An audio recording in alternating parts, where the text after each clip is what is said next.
आजच्या जे पत्रकार परिषद झाला त्याच्यामध्ये महत्वाचे आमचे पाण्याच्या अनुषंगाने की सध्या पाण्याचा साठा किती आहे, आपले नवीन प्रोजेक्ट्स जे शहरासाठी आपण प्लॅन करत आहे त्याच्यावर चर्चा झाली आणि शेवटी जे पावसाळ्यापूर्वी जे आपली तयारी असते त्याच्यावर चर्चा झाली।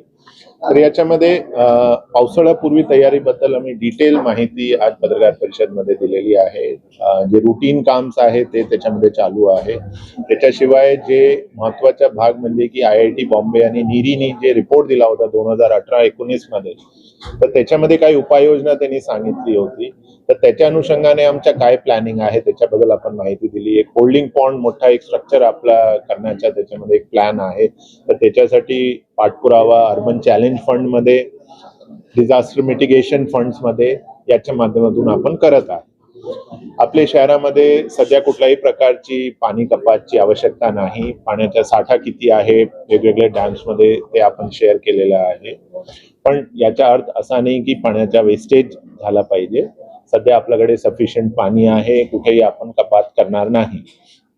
तिसरा विषय आपला जे सध्या आपण वेगवेगळे जे इन्फ्रास्ट्रक्चर प्रोजेक्ट्स ज्याच्यामध्ये पाण्याचे प्रोजेक्ट्स असेल, त्याच्यामध्ये सुगरेजचे प्रोजेक्ट्स असेल, याच्यासाठी आपण वर्ल्ड बँकशी चर्चा करत आहे आणि वर्ल्ड बँकच्या माध्यमातून काही आपण ग्रँट त्याच्यामध्ये आपल्याला स्टेटकडनं मिळणार आहे। काही आपण अर्बन चॅलेंज फंड जे गव्हर्नमेंट ऑफ इंडियाचा प्रोग्राम आहे त्याच्यामध्ये आपण अप्लाय करणार आहे आणि काही आपण वर्ल्ड बँक कडनं लोन लेण्याच्या सुद्धा आपली चर्चा चालू आहे। त्याच्यामध्ये वेगवेगळे प्रोजेक्ट्स आहे। हे प्रोजेक्ट्सचा बेसिक महत्व एवढाच आहे की पुढचे 10 वर्ष 15 वर्षाची जे रिक्वायरमेंट आहे शहराची ते लक्षात घेऊन आपल्याला आतापासून हे बडे इन्फ्रास्ट्रक्चर्स आपल्याला करण्याची आवश्यकता आहे।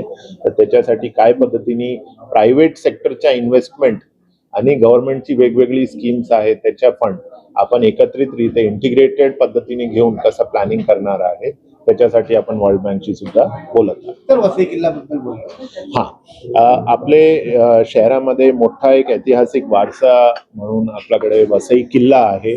त्याच्या एक जतन करणं महानगरपालिकाच्या आणि पूर्ण शहराची जबाबदारी आहे।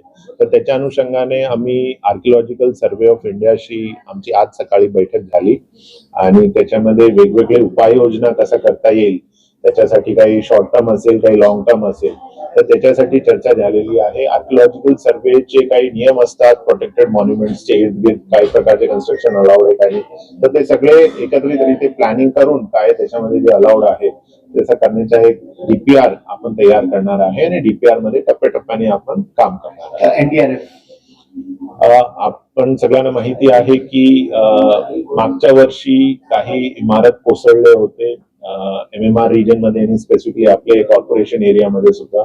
तर याच्यामध्ये बेसिकली जे कॉन्सेप्ट असते गोल्डन आवरच्या की इमारत कोसळले तर इमिडिएट रिस्पॉन्स आपण दिले अर्धा तास 1 तासामध्ये तर त्याचा फार बेनिफिट होते आणि जसं जसं डिले होते तसं तसं परिस्थिती वाईट होते। तर याच्या अनुषंगाने आपल्याला NDRF ची मदत तर मिळतच आहे, पण आपले फायर डिपार्टमेंटचे काही लोकांना 20-25 लोकांना मी NDRF कडे ट्रेनिंगसाठी आता पाठवलेला आहे। तिथे ते स्पेसिफिकली बिल्डिंग रेस्क्यूची ट्रेनिंग घेणार आहे। बिल्डिंग रेस्क्यूसाठी काही आवश्यक इक्विपमेंट जे पाहिजे ते आपण खरेदी करणार आहे। तर हे एक क्विक रिस्पॉन्स टीम म्हणून आपल्या शहरामध्ये काम करणार आहे। डेडिकेटेड की कुठेही बिल्डिंग कोसळली तर हा टीम फर्स्ट रिस्पॉन्डर म्हणून काम करणार आहे आणि डेफिनेटली NDRF ची टीम सुद्धा आपल्या सोबतच आहे, तेही मदत करणार आहे। पण आम्हाला असं वाटलं की स्पेशलाइज ट्रेनिंग घेऊन एक स्पेशलाइज युनिट आपल्याला तयार केली पाहिजे शहरामध्ये, तर त्याच्या अनुषंगाने त्यांची ट्रेनिंग आता NDRF कडे सुरू आहे। एक हायवेवरती राडा रोड शहराच्या जे MMR रिजन मध्ये कन्स्ट्रक्शन डेब्री मोठ्या प्रमाणावर उत्पन्न होत आहे आणि त्याचा जे इम्पॅक्ट आहे ते वसई विरार कॉर्पोरेशन मध्ये सुद्धा दिसते आपल्याला की बरेचसे ठिकाणी इल्लीगल भूभराव होते ज्याच्यामुळे एन्व्हायरमेंटचं नुकसान, कांदळवनचं नुकसान होते आणि सरकारी जमीनवर इल्लीगल ऑक्युपेशन सुद्धा वाढत आहे। तर याच्या अनुषंगाने आम्ही धोरण तयार करण्याचा प्रोसेस तर चालू आहे, पण इमिडिएटली आम्ही एक मोबाईल पथक आता सुरू करत आहे, केलेली आहे 1-2 दिवसापासून। त्याच्यामध्ये वेगवेगळे department police, corporation, revenue, forest आणि RTO असे सगळे एजन्सीजचे रिप्रेझेंटेटिव्ह ते मोबाईल पथकमध्ये राहणार आहे आणि they will inspect the spots पूर्ण शहरामध्ये कुठे कुठे असे इन्सिडेंट्स आहे आणि जे पण आवश्यक लिगल कारवाई आहे वेगवेगळे डिपार्टमेंट्सच्या मार्फत म्हणजे फॉरेस्टची काय कारवाई अपेक्षित आहे त्याच्यामध्ये पोलीसची काय आहे रेव्हेन्यूची काय तर प्रत्येक डिपार्टमेंट आपले जे पण त्यांची नियमानुसार कारवाई आहे ते करणार आहे आणि it will be a integrated response. बरेच वेळेस थोडासा डिपार्टमेंटलिझममुळे ऍक्शन थोडासा डिले होते तर ते डिले टाळण्यासाठी आम्ही हे मोबाईल पथक सुरू केलेलं आहे आणि त्याची एक व्यवस्थित पुढच्या आठवडे आम्ही एक उद्घाटन सुद्धा करणार आहे. पावसाळ्यापूर्वी किती नालेसफाई आणि झाली? किती पर्सेंटेज नालेसफाई झाली?